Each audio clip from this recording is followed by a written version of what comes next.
اور دنیا کی زندگی کے بعد جو ہے ایک ہے قبر اور برزخ کی زندگی، اور آخری ہے معاد و قیامت کی زندگی۔ آج ہی کچھ ان دونوں زندگیوں کے بارے میں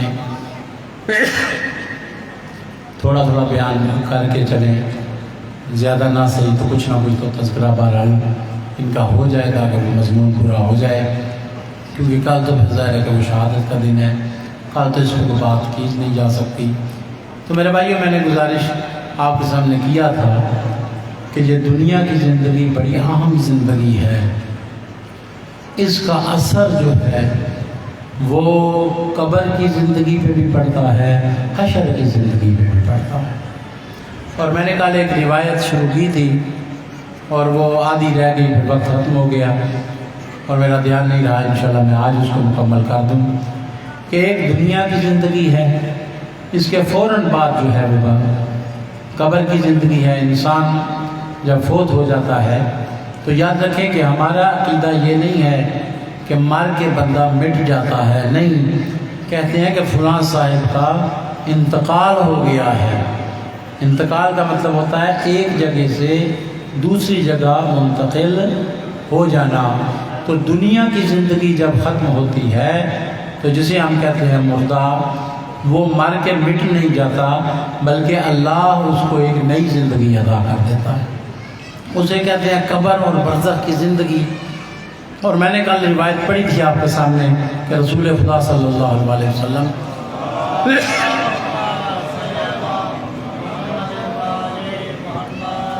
شروع کی تھی، پھر مکمل نہ کر سکا،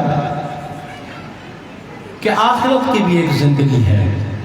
اور اس دنیا میں رہ کے انسان کوشش کرے کہ اس کو سنوارے۔ رسول پاک نے دیکھا کہ ایک صحابی جو ہے وہ کچھ دن سے نہیں آ رہا، نوجوان آدمی تھا، پہلے روز آتا تھا، نماز پڑھتا تھا، اب 2-4 دن ہو گئے کہ نہیں آ رہا۔ تو حضور نے پوچھا کہ وہ کیوں نہیں آ رہا؟ تو بتانے والوں نے بتایا کہ یا رسول اللہ، اس کی طبیعت ناساز ہے۔ حضور کچھ صحابہ کو لے کے اس کی عیادت کے لیے گئے، گھر میں داخل ہوئے، سلام کیا، اس نے جواب دیا، ادب سے کھڑا ہوا۔ حضور نے کہا کیا ہو گیا ہے تجھے؟ کیا کچھ کھانے پینے میں کمی بیشی ہو گئی؟ کوئی موسم کے اثرات ہیں؟ کہنے لگا نہیں یا رسول اللہ، آپ کے پیچھے میں نے نماز پڑھی تھی اور آپ نے سورۃ القاریہ کی تلاوت کی اور اس میں قیامت کا تذکرہ ہے، اور میں نے جب قیامت کا تذکرہ اور اس کی ہولناکیوں کو سنا ہے تو وہ میرے دل پہ اثر کر گئے۔ جب میں گھر میں آیا تو خوف زدہ تھا، وہ آپ کی تلاوت جو ہے وہ میرے کانوں میں موجود تھی، گونج رہی تھی۔ میں نے دنیا میں آ کے، اس گھر میں آ کر میں نے اللہ سے دعا کی کہ اے میرے خدایا، قیامت کا مرحلہ تو بڑا سخت ہے، وہاں کا عذاب بڑا سخت ہے، اگر تیری نگاہ میں میرے کچھ گناہ ہیں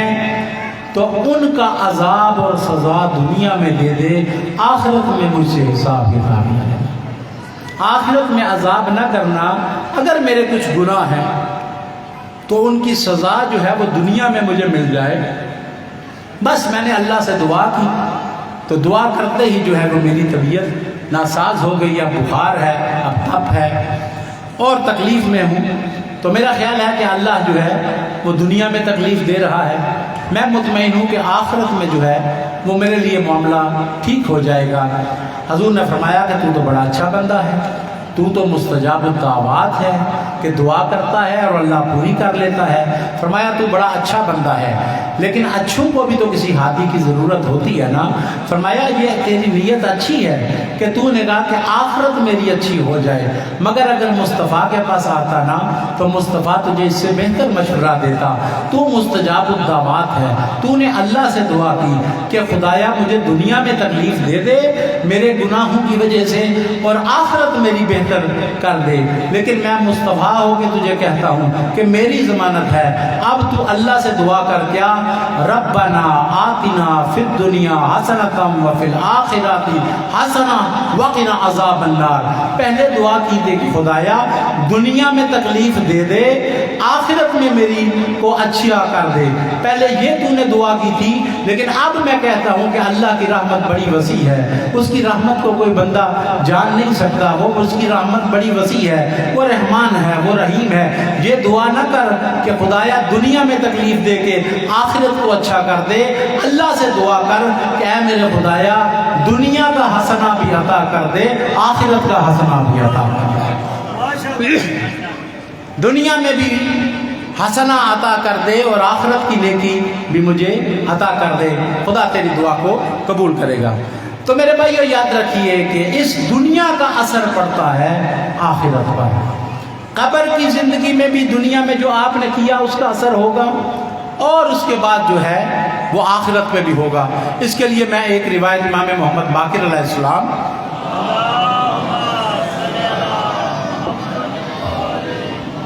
اچھا کام کریں گے تو قبر میں، آخرت کی بات بعد میں، قبر میں بھی اثر پڑتا ہے۔ امام محمد باقر علیہ السلام، صلوات پڑھیں ایک دفعہ۔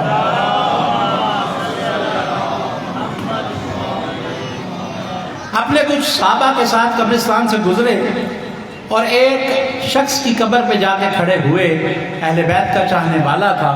لیکن ہو سکتا ہے کہ کوئی عمل میں کوئی کمی ہو، معصوم اسے جانتے تھے، وہ معصوم کو جانتا تھا، دنیا سے چلا گیا۔ روایت کہتی ہے کہ امام اس کی قبر پہ کھڑے ہوئے اور امام نے دعا کی ہے، فرماتے ہیں اللہم اجعلھا روضۃ، اس کی قبر کی طرف اشارہ کر کے معصوم فرماتے ہیں اللہم اجعلھا روضۃ من ریاض الجنہ، اے میرے خدایا میں معصوم ہو کے تیری حجت ہو کے دعا کرتا ہوں کہ اس کی قبر کو جنت کے باغوں میں سے ایک باغ کرا، جنت کے باغوں میں سے ایک باغ جو ہے وہ قرار دے دے۔ اس کا مطلب ہے کہ قبر میں کچھ نہ کچھ عذاب کی صورت بھی ہوتی ہے، اور قبر میں جو ہے یہ بھی ہو سکتا ہے کہ بندے کی قبر جو ہے وہ جنت کے باغوں میں سے ایک باغ جو ہے وہ بن جائے۔ میرے بھائیو موت کے بارے میں، قبر میں جانا ہے تو مر کے ہی جانا ہے، زندہ تو کوئی نہیں نہ جاتا۔ قبر کے بارے میں یا اس دنیا کی زندگی کے بعد تین چیزیں بڑی اہم ہیں، ان تینوں چیزوں کی طرف بندے کو توجہ کرنی چاہیے۔ ایک تو بندہ اپنے ذہن میں یہ رکھے کہ ہر کسی نے مرنا ہے، ایسا نہیں ہے۔ بعض دفعہ بندے سمجھتے ہیں فلاں مر گیا ہے، فلاں مر گیا ہے، اور بندہ 50 سال کی پلاننگ بھی کرتا ہے کہ اگر فلاں بندہ مر گیا تو میں یہ کروں گا، فلاں مر گیا تو یہ کروں گا۔ کسی کو کیا پتا کہ اس نے پہلے مرنا ہے کہ میں نے پہلے مرنا۔ اپنے آپ کو بندہ یہ سمجھتا ہے کہ شاید میں نے ہمیشہ یہاں پہ رہنا ہے، مگر دوسروں کا بندہ سوچتا رہتا ہے کل نفس ذائقۃ الموت، ہر کسی نے جو ہے وہ موت کا ذائقہ چکھنا ہے۔ اور اللہ نے اپنے حبیب کو بھی کہا تھا افإن مت فهم الخالدون، اے میرا حبیب کیا یہ ہو سکتا ہے کہ تو میرا حبیب ہو کر دنیا سے چلا جائے اور یہ لوگ جو میں نے تیرے صدقے میں پیدا کیے ہیں کیا یہ ہمیشہ دنیا میں رہ رہے گا؟ جو بھی زندہ ہے وہ موت کی تکلیف سہے گا، جب احمد مرسل نہ رہے کون رہے؟ پہلی چیز تو یہ ہے کہ اس چیز کی طرف توجہ کریں کہ ہر بندے نے اس دنیا سے جانا ہے، لہٰذا جانے سے پہلے آخرت کا انتظام کرنا چاہیے۔ بندے کی قبر کشادہ ہو جائے اس کا انتظام کرنا چاہیے، آخرت میں معاملہ کچھ ٹھیک ہو جائے بندے کو انتظام کرنا چاہیے۔ مگر انسان اپنی موت کی طرف متوجہ نہیں ہوتا، چونکہ یہ فطرت ہے کہ بندہ اپنی موت کی طرف متوجہ عمومی طور پہ نہیں ہوتا۔ اسی لیے حضرت لقمان نے اپنے بیٹے کو وصیت کی تھی، اور وصیت کرتے ہوئے کہتے ہیں کہ میرا بیٹا یاد رکھ کہ اگر کبھی تیرے دل میں یہ آئے نا کہ پتہ نہیں میں نے مرنا ہے کہ نہیں مرنا، یا میں مرنے سے بچ جاؤں گا، اگر تیرے ذہن میں یہ آئے کہ میں مرنے سے بچ سکتا ہوں تو پھر کبھی اپنی زندگی سے نیند کو ہٹا کے دکھا دے۔ کوئی بندہ کوشش کرے کہ میں سوؤں نا، تو کیا ہو سکتا ہے کہ وہ نہ سوئے گا؟ ایک رات نہیں سوئے گا، 2 رات نہیں سوئے گا، بالآخر جو ہے اس نے سونا ہی سونا ہے۔ تو اے عبد خدا، جب تو اپنی زندگی سے نیند کو دور نہیں کر سکتا تو موت کو کیسے دور کر سکتا ہے؟ فرماتے ہیں اگر تیرے ذہن میں یہ آئے کہ میں موت کو دور کر سکتا ہوں تو موت کو چھوڑ پہلے نیند کو دور کر کے دکھا۔ اچھا یہ تو موت کی بات کی، پھر قیامت کی، آخرت میں اٹھنے کی۔ پھر فرماتے ہیں اگر تیرے ذہن میں یہ آئے کہ کہ میں مر تو جاؤں گا لیکن پتہ نہیں مر کے میں نے اٹھنا بھی ہے کہ نہیں، حساب کے لیے بلایا جائے تو میں اکڑ جاؤں گا، میں نہیں جاؤں گا۔ اگر تو سمجھتا ہے کہ موت کے بعد میں نے نہیں اٹھنا تو پھر سونے کے بعد اٹھنے سے انکار کر کے دیکھا۔ نہ سونا تو چھوڑ سکتا ہے اپنی مرضی سے، نہ تو اٹھنا چھوڑ سکتا ہے۔ جب دنیا میں نہ سونا چھوڑ سکتا ہے نہ اٹھنا چھوڑ سکتا ہے تو اس طرح سے تو نے مرنا بھی ضرور ہے اور حشر میں تو نے اٹھنا بھی ضرور ہے۔ مل کے صلوات پڑھی ایک دفعہ سارے۔ مگر بندے کو پریشان نہیں ہونا چاہیے، اور خصوصاً مومنین کو تو پریشان نہیں ہونا چاہیے، اس لیے کہ مومنین جب دنیا سے منتقل ہوتے ہیں تو وہ اللہ کی رضا کی طرف منتقل ہوتے ہیں، وہ دار غرور سے دار سرور کی طرف منتقل ہوتے ہیں۔ اور جو دنیا سے مومن جاتا ہے، روایات میں جو ملتا ہے کہ جو مومن دنیا سے جاتا ہے وہ معصومین کی زیارت کر کے جاتا ہے، بلکہ جو بھی مرنے والا جاتا ہے، فقط مومن کی بات نہیں ہے۔ معصوم ارشاد فرماتے ہیں امیر المومنین علی بن ابی طالب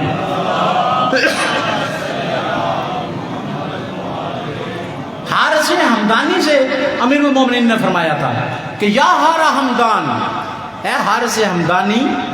میں یمت یارانی، جو بھی مرتا ہے وہ علی کی زیارت کر کے مرتا ہے، اور جو اچھا بندہ ہوتا ہے تو وہ خوش ہو کے مرتا ہے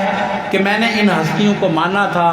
اور جو منکر دنیا سے جاتا ہے پشیمان ہو کے جاتا ہے کاش کہ میں بھی ان کو مان کے دنیا سے چلا جاتا۔ تو لہذا ہر بندے نے جو ہے وہ میرے بھائیو دنیا سے جانا ہے، ڈرنے کی ضرورت نہیں ہے۔ مگر یہ بھی ایک فطرت ہے کہ کوئی بندہ موت کو پسند نہیں کرتا، موت کو کوئی بندہ پسند نہیں کرتا ہے۔ حضرت ابراہیم صلوات پڑھے ایک دفعہ۔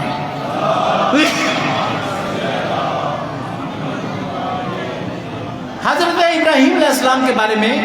شیخ صدوق نے یہ روایت نقل کی ہے، وہ فرماتے ہیں کہ جب ان کی موت کا وقت آیا نا، اللہ نے موت کا فرشتہ بھیجا تو حضرت ابراہیم ایک دفعہ پریشان ہوئے، تو حضرت نے دیکھ کے کہا کہ اے ملک الموت تو میری طرف آیا ہے تو اللہ کا حکم ہے تو میں سرتابی کرنے والا تو نہیں، میں تو اللہ کا مطیع ہوں، لیکن پریشانی مجھے یہ ہے کہ اللہ نے موت کا فرشتہ میری طرف بھیج دیا، میں کوئی عام بندہ نہیں، میں خلیل خدا ہوں، میں اللہ کا دوست ہوں، میں خلیل خدا ہوں، تو اللہ نے میری طرف موت کا فرشتہ بھیج دیا، یعنی دشمنوں کی طرف میری طرف کیوں بھیجا ہے؟ بس اتنا کر کے ایک دفعہ خدا کی بارگاہ میں جا اور خدا سے جا کے سوال کر کہ ابراہیم کہتا ہے کہ تو نے موت کا فرشتہ بھیجا، میں مرنے کے لیے۔ وہ فرشتہ گیا اور جا کے اللہ کی بارگاہ میں سوال کیا، اور تھوڑی دیر کے بعد جواب لے کر آیا، اور وہ کہہ رہا تھا کہ اے ابراہیم، تو نے سوال کیا ہے کہ کیا کوئی دوست کسی دوست کی موت کو پسند کرتا ہے؟ وہ تیرا اللہ کہہ رہا ہے کہ ابراہیم سے کہہ دے کہ میں بعد میں جواب دوں گا، پہلے تو بتا کوئی دوست کسی دوست کی ملاقات سے انکار کرتا ہے؟ اگر نہیں انکار کرتا پھر آپ میری بارگاہ میں، عذر ختم ہو گیا، ٹھیک ہے میں اپنے رب سے ملاقات۔ تو مومن جب دنیا سے جاتا ہے تو وہ منکر کی طرح نہیں جاتا ہے، بلکہ سمجھے کہ اپنے رب سے ملاقات کرنے کے لیے جا رہا ہے۔ تو میرے بھائیوں، مرنے کے بعد میں بالکل مختصر کروں، اپنے وقت میں بات مکمل کر لوں، کہ مومن جب دنیا سے جاتا ہے، جب جانے لگتا ہے تو 3 جگہ پہ سختی ہوتی ہے۔ کوئی بھی فرد دنیا سے جاتا ہے تو 3 جگہوں پہ سختی ہو سکتی ہے، لیکن ان سختیوں کو نرمی میں بدلنے کا طریقہ معصوم نے بتا رکھا ہے۔ ان سختیوں کو نرمی میں بدلنے کا طریقہ معصوم نے بتا رکھا ہے۔ دائیں بائیں نہ دیکھیں، کیا خیال ہے سختی سے مرنا چاہیے یا طریقہ پتہ کر ہی لینا چاہیے؟ کر ہی لینا چاہیے، اور جو نہیں کہہ رہے کر لینا چاہیے، وہ جب موت کا وقت آئے گا تو پھر کہے گا کہ پوچھ ہی لیندے تھے کم چنگا سے، پوچھ لینا چاہیے نا۔ تو لہٰذا 3 مرحلے ہیں جب بندہ اس دنیا سے آگے منتقل ہوتا ہے، ان 3 مرحلوں پہ سختی ہو سکتی ہے کسی بھی انسان پہ، ان کا حل معصوم نے بتایا۔ ایک ہے جان کنی کا عالم، جب بندے کی روح پرواز کرتی ہے، وہ فرشتہ روح کو نکالنے کے لیے آتا ہے، بحکم خدا آتا ہے۔ اور میرے بھائیو روایت میں موجود ہے کہ ملک الموت آیا ایک دفعہ حضور کے پاس اور آ کے کہنے لگا یا رسول اللہ اس امت کو سمجھا دیں کہ اللہ نے مجھے اجازت دے رکھی ہے کہ میں اللہ نے مجھے یہ طاقت عطا کی ہے کہ میں لوگوں کی روحوں کو قبض کرتا ہوں، لیکن بندوں سے کہہ دیں کہ مجھ پہ ناراض نہ ہوں، مجھے اللہ کا حکم ہوتا ہے تو میں جان نکالتا ہوں۔ قسم با خدا، ملک الموت کہہ رہا تھا قسم با خدا یا رسول اللہ ان کو بتا دیں کہ اللہ کا اذن نہ ہو تو میں ملک الموت کسی انسان کی تو کیا مچھر کی جان نہیں نکال سکتا، لہذا ملک الموت پہ ناراض ہونے کی ضرورت نہیں ہے۔ اللہ کی مرضی ہوتی ہے تو میں جان نکال لیتا ہوں، اور اللہ کا اذن نہ ہو تو انسان کی جان تو کیا میں کسی مچھر کی جان نہیں نکال سکتا۔ جان کنی کا عالم سخت مرحلہ ہوتا ہے، بعض روایات میں ہے کہ جان جب نکلتی ہے بعض بندوں کی تو ایسے نکلتی ہے کہ حضور نے مثال دی تھی کہ پوچھا کہ بعض لوگوں کی جان جو سختی سے نکلتی ہے تو کیسے؟ فرمایا جیسے کانٹوں کے اوپر کوئی کپڑا ڈال کے جب اس کو کھینچتا ہے تو جو حالت کپڑے کی ہوتی ہے وہی حالت اس وقت بندے کی ہوتی ہے۔ یہ ہے سخت مرحلہ، مگر آسانی کے لیے جب معصوم سے پوچھا گیا کہ یا رسول اللہ صلوات پڑھیں ایک بار مل کے،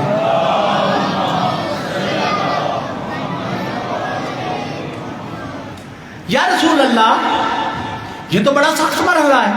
پریشان ہو گئے لوگ کہ جان اس طرح سے نکلتی ہے۔ فرمایا نہیں، جان عمومی طور پہ لوگوں کی اس طرح سے نکلتی ہے، مگر اگر کوئی بندہ چاہتا ہے کہ میری جان آسانی سے نکلے تو وہ اپنی نافلہ نمازوں میں سورۃ الزلزال کی تلاوت کیا کرے۔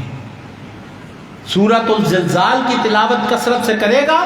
تو پھر معصوم ارشاد فرماتے ہیں کہ جو بندہ اپنی نافلہ نمازوں میں سورۃ الزلزال کی تلاوت کرتا ہے، کیا موت کے وقت جب ملک الموت آئے گا تو اللہ یہ انتظام کرے گا، ادھر سے ملک الموت جان نکالنے کے لیے آئے گا، ادھر یہ سورۃ الزلزال جو ہے ایک فرشتے کی شکل میں آ جائے گا، ادھر جان نکالنے والا فرشتہ آئے گا اور یہ سورت بھی ایک فرشتے کی شکل میں آئے گی، اور جب وہ جان نکالنا چاہے گا تو یہ سورت اسے کہتی ہوئی نظر آئے گی کہ جان تو نکالنا، جان اس کی نکالنا ذرا نرمی سے نکالنا، اس لیے کہ یہ روزانہ میری تلاوت کرتا تھا اور میری تلاوت کر کر کے یہ اللہ کا ولی بن چکا تھا، اور ولیوں پہ ہمیشہ نرمی کی جاتی ہے، سختی نہیں کی جاتی ہے۔ سورۃ الزلزال کی تلاوت نافلہ نمازوں میں کریں اور اس میں غور و فکر بھی کیا کریں، اس کے ترجمے کو پڑھیں کہ خدا اس میں کیا ارشاد فرما۔ پہلا مرحلہ جو سختی کا ہے وہ ہے جان کنی کا عالم، اور دوسرا مرحلہ جو سختی کا ہے وہ ہے قبر میں جب بندہ چلا جاتا ہے۔ جب بندہ قبر میں چلا جاتا ہے تو وہاں پہ بھی جو ہے وہ فرشتے آ جاتے ہیں۔ جان کنی کو آسان کرنا چاہتے ہیں تو سورۃ الزلزال کی تلاوت کریں، اور اگر آپ چاہتے ہیں کہ قبر میں آپ کی زندگی اچھی ہو جائے، آپ کی قبر جو ہے وہ کشادہ ہو جائے، تو بندے کا ایمان سلامت ہونا چاہیے، نظریات کا پتہ ہونا چاہیے، ان عقائد کا پتہ ہونا چاہیے جو معصوم نے ارشاد فرمایا ہے کہ کیا عقیدے ہیں۔ اور میں نے کہا تھا کہ عالم ذر میں بھی اللہ نے تین عقیدوں کا وعدہ لیا تھا، رب کی ربوبیت کا، پیغمبر خدا کی رسالت کا، اور مولا علی سے لے کر امام زمانہ تک 12 کے 12 اماموں کی ولایت کا۔ اور یہی سوال قبر میں میرے بھائی ہونے ہیں، اور جو جواب وہاں پہ تھے اور وہی جواب جو ہے وہ قبر میں ہونے ہیں کہ سوال ہوگا من ربک، تیرا رب کون ہے؟ تو جواب کیا ہونا چاہیے؟ اللہ جل جلالہ ربی۔ پھر من نبیک، تیرا نبی کون ہے؟ تو نام کس کا لینا ہے؟ پھر سوال ہوگا من امامک، تیرے امام کون سے ہیں؟ تو پھر نام کن کا لینا ہے؟ پھر مولا علی سے لے کر امام زمانہ تک سب کا نام لینا ہے۔ اور یاد رکھیں کہ ایسا ہو نہیں سکتا کہ بندے کا عقیدہ دنیا میں کوئی اور ہو اور قبر میں وہ بندہ یہ والے جواب دے گے تو وہ اپنی بخشش کروا لے۔ نہیں، اس قبر میں وہی بندہ کہے گا کہ اللہ میرا رب ہے جو دنیا میں اللہ کو رب مانتا رہا ہے۔ ایسا نہیں ہو سکتا کہ دنیا میں بندہ حاکم شام کو مانتا رہے اور قبر میں خاموشی کے ساتھ وہ کہہ دے ہاں ہاں میں مولا علی کو مانتا ہوں۔ نہیں، فرشتے اتنے بھولے بادشاہ نہیں ہوتے۔ روایات کے مطابق یہ ہے کہ قبر میں جب آپ جائیں گے تو مومن پار ہوتے ہوئے نظر آتے ہیں، نصیری بھی پھنستا ہوا نظر آتا ہے، مقصر بھی پھنستا ہوا نظر آتا ہے۔ ناصبی بھی یہ جواب نہیں دے سکے گا، اس لیے کہ وہی امامت کا صحیح جواب دے گا کہ جو دنیا میں مولا علی سے لے کر امام زمانہ تک 12 کے 12 اماموں کا قائل ہے۔ اور اسی طرح سے جو ہے وہ بندہ ربوبیت کا صحیح جواب بھی وہ دے سکتا ہے کہ دنیا میں جس سے پوچھا جائے کہ تیرا رب کون ہے تو وہ کہے اللہ میرا رب ہے، تو قبر میں بھی وہی بندہ صحیح جواب دے سکتا ہے۔ لہٰذا عالم ذر میں بھی یہی 3 عقیدے تھے اور دنیا میں بھی معصومین نے یہی عقیدے بتائے ہیں، اور قبر کے سوالوں کا بھی جواب یہی ہے، اور اسی پہ معصومین نے بخشش کا دار و مدار بتایا ہے۔ جو جو بندہ یہ عقیدے رکھتا ہے وہ سمجھے کہ قبر میں اس کی زندگی بہتر ہونے والی ہے۔ سبات پڑھے ایک دفعہ سارے ذرا مل گیا۔ اللہ کی وحدانیت کا اقرار کرے، پیغمبر خدا کی رسالت کا اقرار کرے، اور امیر المومنین کی امامت کا اقرار کرے۔ اور میرے بھائیو یہ نہیں ہے کہ یہ ہم جیسے بندوں کے لیے ہے، کائنات کے ہر بندے کے لیے اللہ نے توحید کا سوال بھی رکھا ہے، رسالت کا سوال بھی رکھا ہے، اور امامت کا سوال بھی رکھا ہے۔ اور میں اپنے دعوے کے دلیل میں کافی کی وہ روایت پڑھوں گا کہ جب جناب فاطمہ بنت اسد دنیا سے گئی ہے، تخصیص نہیں ہے، استثناء نہیں ہے کسی کا کہ بندہ کہے کہ فلاں سے سوال نہیں، بلکہ روایت یہ کہتی ہے کہ جناب فاطمہ بنت اسد کو قبر میں لٹانے کے بعد، اور حضور نے چند کام ایسے کیے جو کسی کے ساتھ نہیں کیے، ان کو قبر میں لٹانے سے پہلے حضور خود ان کی قبر میں لیٹے، اور حضور نے اپنی چادر عطا کی کہ اس کا کفن پہنایا جائے۔ یہ وہ اعمال تھے جو سوائے جناب فاطمہ بنت اسد کے پیغمبر خدا نے اس وقت تک کسی کے ساتھ نہیں کیے تھے۔ اتنی محبت فرمائی، اور اس کے بعد جب قبر کو بند کر دیا گیا تو دنیا نے دیکھا دنیا میں کوئی فاتحہ پڑھ رہا ہوگا، کوئی اور ان کے لیے عمل کر رہا ہوگا، لیکن اللہ کا رسول کہہ رہا تھا ابنوں کے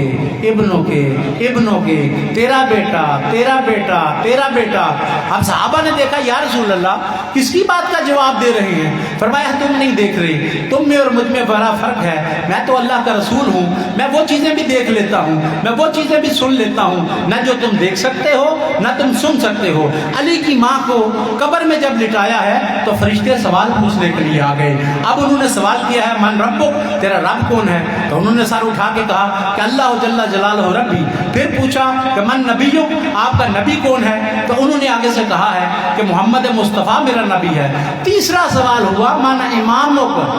آپ کا امام کون سا ہے؟ تو ایک لمحے کا توقف مولا علی کی والدہ نے کیا، اور علماء نے کہا کہ یہ اس لیے توقف نہیں تھا کہ وہ جواب نہیں جانتی تھی، بلکہ علی کی ماں سے جب پوچھا گیا نا کہ آپ کا امام کون ہے تو دل میں خوشی پیدا ہوئی، سرور پیدا ہوا۔ اب تو میرے بیٹے کا کے بارے میں پوچھا جا رہا ہے۔ اب وہ سوچ رہی تھی کہ کس نام سے یاد کروں، علی کا کون سا نام لوں؟ جب وہ کہہ رہے ہیں کہ تیرا امام کون ہے، علی کو حیدر کہوں، علی کو صفدر کہوں، علی کو ولی کہوں، علی کو امام کہوں، کس نام سے اپنے بیٹے کا تذکرہ کروں؟ لیکن جب ایک لمحے کا توقف ہوا تو رسول خدا نے فوراً جلدی سے کہا کہ ابنوں کے ابنوں کے ابنوں کے، یہ نام اور یہ عہدے دنیا کے لیے ہوا کرتے ہیں، یہ علی آپ کا بیٹا ہے۔ آپ خوش ہو گیا، آپ یہ نہ کہیں کہ علی ولی خدا میرا امام ہے، بلکہ یہ کہنا نہیں کافی ہے میرا بیٹا میرا امام ہے، میرا بیٹا میرا امام ہے، میرا بیٹا میرا امام ہے، یہ کہیں کہ میرا بیٹا میرا امام ہے۔ اور اب میں کہا کرتا ہوں دنیا والوں کو غور کرنا چاہیے کہ سوال علی کی ولایت کا مولا علی کی ماں سے بھی ہوا ہے، اور دنیا کو غور کرنا چاہیے کہ جب قبر میں علی کی ولایت کے بغیر خود علی کی ماں کا گزارا نہیں ہوتا تو پھر تیری میری ماں کا گزارا کیسے ہو سکتا ہے؟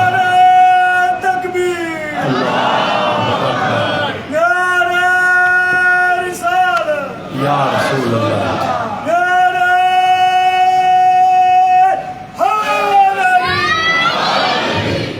تو پھر تیری میری ماں کا گزارا کیسے ہو سکتا ہے؟ ہر بندے کو چاہیے کہ وہ اللہ کے رب ہونے کا اقرار کرے،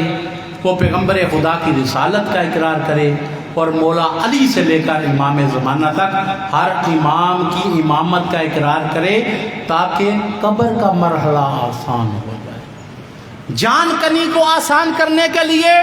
سورۃ الزلزال کی تلاوت کریں، قبر کا معاملہ ٹھیک کرنے کے لیے یہ 3 عقیدے اور اس کے علاوہ قرآن کو اپنی کتاب مانیں، کعبہ کو اپنا قبلہ مانے، اور بنیادی طور پہ یہ 3 عقیدے اگر مانتا ہے تو بندے کا معاملہ قبر میں ٹھیک ہو جاتا ہے۔ پھر تیسرا مرحلہ ہے قیامت کا مرحلہ، وہاں پہ بھی مشکل بندوں کو پیش آئے گی، اور آسانی کے لیے معصوم نے کچھ چیزیں بیان کی ہیں۔ اگر آپ چاہتے ہیں کہ جان کنی میں آسانی ہو تو سورہ کی تلاوت کر لیں، اگر آپ چاہتے ہیں کہ قبر میں آسانی ہو تو اپنے عقیدوں کو ٹھیک کر لیں، اور اگر آپ چاہتے ہیں کہ قیامت والے دن آپ کو خوشی نصیب ہو، جنت حاصل ہو جائے، تو اپنے اعمال کو ٹھیک کر لیں۔ اعمال کا حساب بھی وہاں پہ ہونا ہے، اور وہاں پہ قیامت کے روز انہی سے سوال ہونا ہے اعمال کا جو عقیدے کی منزل میں پاس ہو چکے ہیں، جن کا عقیدہ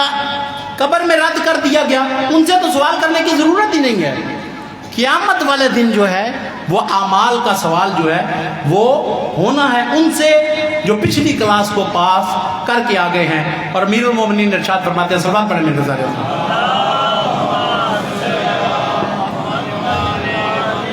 فرماتے ہیں الدنیا بالاموال والآخرت بالاعمال، فرماتے ہیں دنیا کی زندگی آسان ہوتی ہے مال و دولت کی وجہ سے، اور آخرت کی زندگی آسان ہوتی ہے اعمال حسنہ کی وجہ سے۔ من یعمل مثقال ذرۃ خیرا یرہ ومن یعمل مثقال ذرۃ شرا یرہ، کہ وہ دن کہ جس نے ذرہ بھر نیکی کی ہے اس کا بھی وزن کیا جائے گا اور اس کا نتیجہ دیکھے گا، اور جس نے ذرا بار برائی کی ہے اس کا نتیجہ بھی وہ دیکھے گا۔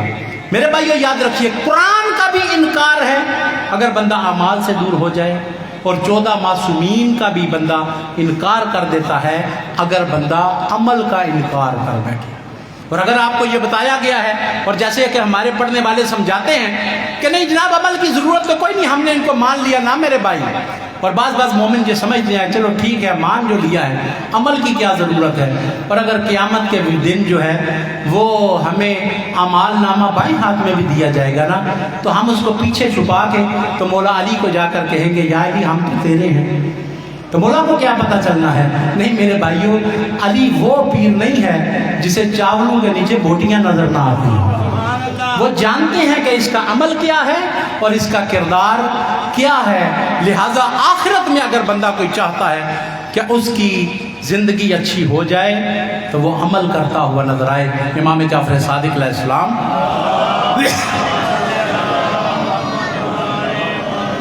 علیہ السلام ارشاد فرماتے ہیں یاد رکھو، اور حضور کا فرمان انہوں نے نقل فرمایا حضور نے ارشاد فرمایا تھا کہ اگر کوئی بندہ چاہتا ہے کہ جنت میں اس کے بڑے بڑے محلات تیار ہو جائیں اور بڑے بڑے جو ہیں اس کے لیے اشجار پھلدار لگ جائیں، تو اس بندے کو عمل کرنا ہوگا۔ اور حضور جب گئے تھے نا معراج میں، تو ان کو جنت بھی دکھائی گئی اور ان کو جہنم بھی دکھائی گئی، اور جب جنت دکھائی گئی حضور کو تو حضور فرماتے ہیں کہ میں نے وہاں پہ دیکھا تو وہ فرشتے عمارت بناتے جاتے ہیں، کسی کا محل تعمیر کرتے ہیں، پھر وہ بیٹھ جاتے ہیں، آدھا گھنٹہ کام کیا پھر گھنٹے کے لیے بیٹھ گئے، پھر وہ ایک فرشتہ کہتا ہے چلو جی اٹھو، پھر وہ شروع کر دیتے ہیں بنانا، اینٹیں بھی آنا شروع ہو جاتی ہیں، گارا بھی آنا شروع ہو جاتا ہے، وہ بننا شروع ہو جاتا ہے، پھر کچھ دیر کے بعد وہ بیٹھ جاتے ہیں۔ تو آپ ظاہر ہے کہ اگر ہمارا ایسا کوئی مزدور ہو کہ وہ آئے آدھا گھنٹہ بیٹھے اور آدھا گھنٹہ کام کرے تو ہم تو سفارے کر دیں گے کہ بھائی گھر جو تعمیر کر رہے ہو تو جلدی سے تعمیر کرو۔ تو لہٰذا حضور کہتے ہیں میں نے ان سے پوچھا کہ تم جو مومنوں کے گھر تعمیر کر رہے ہو تو یہ کیا کرتے ہو کہ کچھ دیر بناتے ہو پھر بیٹھ جاتے ہو؟ کہا یا رسول اللہ یہ ہم نہیں بناتے، مومن خود بناتے ہیں، یہ ہم نہیں بناتے، یہ مومن خود بناتے ہیں۔ پوچھا پیغمبر خدا نے وہ کیسے بناتے ہیں؟ فرماتے ہیں جب وہ میٹیریل بیچ دیتے ہیں ہم بنانا شروع کر دیتے ہیں، اور جب میٹیریل پڑا ہی نہیں ہوتا تو ہم بھی بیٹھ جاتے ہیں۔ تو جب وہ کچھ بھیج دیتے ہیں، نیکیاں کر کے بھیج دیتے ہیں، اعمال کر کے بھیج دیتے ہیں، تو پھر ہم بھی وہ میٹیریل مجسر ہو گیا، ہم عمارت بنانا شروع کر دیتے ہیں، اور جب مومن سست ہو جاتا ہے تو ہم بھی سست ہو جاتے ہیں۔ تو ادھر سے کچھ بھیجنا ہے تو عمارت تعمیر ہونی ہے۔ اور پھر اشجار کے بارے میں، ایک ہے عمارت جنت کی اور ایک ہے شجر کا لگنا۔ اور یاد رکھیں میرے بھائیوں، دنیا کا شجر اور ہوا کرتا ہے، جنت کا شجر اور ہوا کرتا ہے۔ امام علی رضا علیہ السلام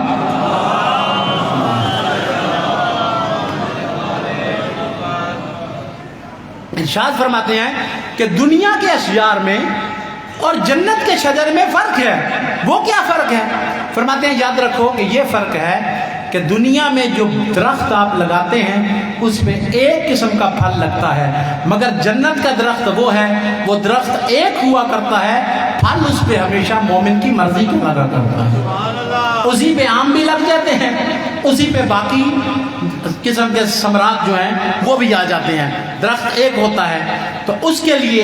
اگر آپ چاہتے ہیں کہ آپ کی عمارات اور آپ کے محل اچھے تعمیر ہو جائیں تو بندے کو نیکی کرنی چاہیے، اور اگر بندہ جو ہے وہ چاہتا ہے کہ وہاں پہ بڑے بڑے پھلدار درخت لگ جائیں تو بندے کو تسبیح اربع پڑھنی چاہیے۔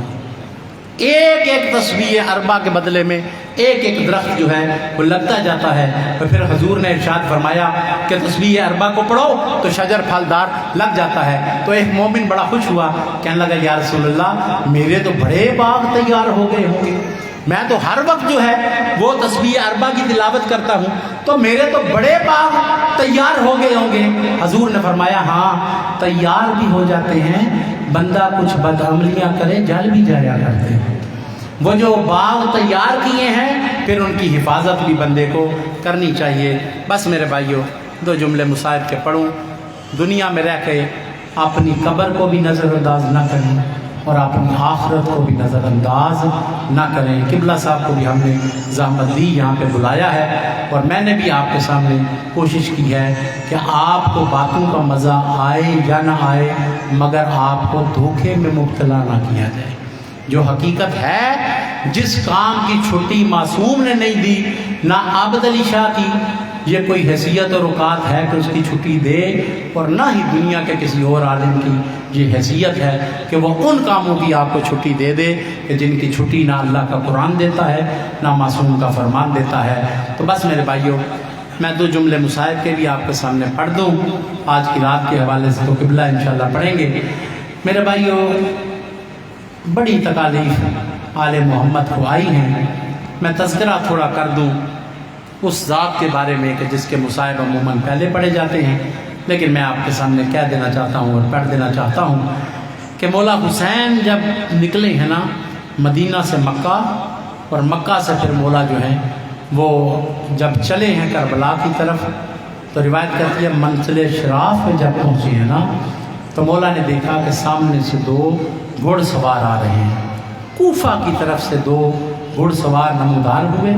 اور مولا نے دیکھا کہ یہ تو کوفہ سے آ رہے ہیں، اور مولا چاہتے تھے کہ ان سے میں کوئی خبر لوں کہ کوفہ کے کیا حالات ہیں۔ مسلم کو ہم نے بھیج رکھا ہے اور لوگوں نے کہا تھا کہ ہم آپ کی بیعت کریں گے، تو کیا حالت ہے مولا پوچھنا چاہتے تھے، مگر روایت کہتی ہے کہ وہ نوجوان جب آئے تو مولا نے اپنے گھوڑے کو ان کے گھوڑوں کی طرف بڑھایا، صحرا میں وہ آ رہے تھے، وہ بھی مولا کو پہچان گئے،